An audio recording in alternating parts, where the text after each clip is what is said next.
This is the painting that we're going to be, this is the concept for the painting that we're going to be talking about for a little while. This, what I've done is I've taken reference images that I have made of some ballet dancers and some other folks. These, in this case, they're children, and I've combined them together to try to create a something of a surreal narrative. And so I'm going to translate this into oil painting, and I'll show you how I get started with that. I'm using CorelDRAW here. I'm familiar with CorelDRAW, and so all I really needed to do was in Corel Photo Paint was to take and crop these images out of their original background and just kind of place them the way that I think I might want them to be. In some circumstances, what I would have done would have been to draw these, especially if they were people that, if they were figments of my imagination, it would have been preferable to draw something and kind of work out a composition that way. But since I had actual physical people and and I was looking for inspiration from what I had in my collection, I selected these. Now, the beginning of this starts here. I set up my computer monitor to the right on another easel, and so the image that we saw before is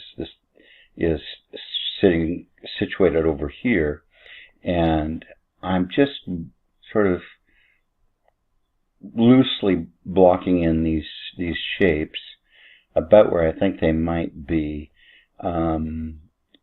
What I do is I set up this proportion. Obviously, this is the 30 by 40 inch canvas that I'm working on. The camera, the CorelDRAW image is 30 by 40 inches. So transferring the proportions from one to the other is not a hard thing to do.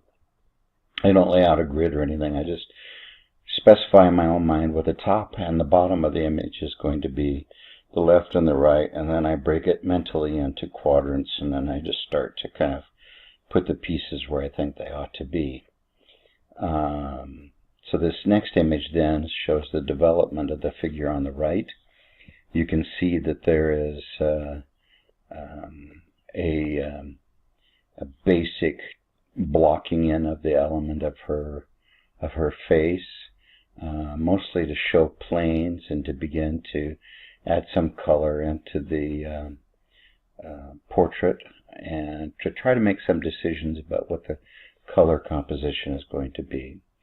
The next, you can see how this develops then into the next phase, where I've further developed her portrait, and I still have a lot of work to do with that and the rest of her figure. There are these other components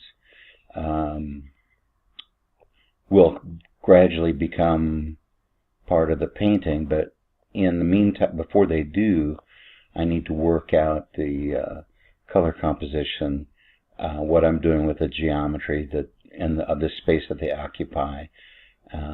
This it may or may not change, but it needs to be there to kind of help me understand what the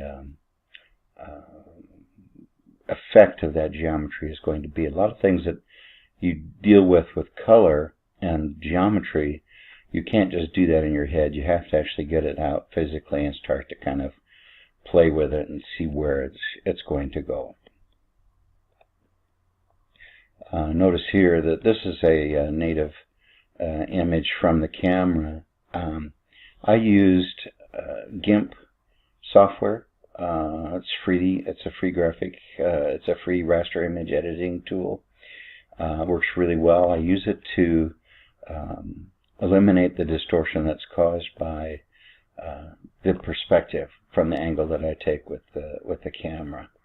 If I didn't do that, then this would not look right to us. We'd still be looking at at this image, and it would be foreshortened, and we'd have this big head and small body, the feet.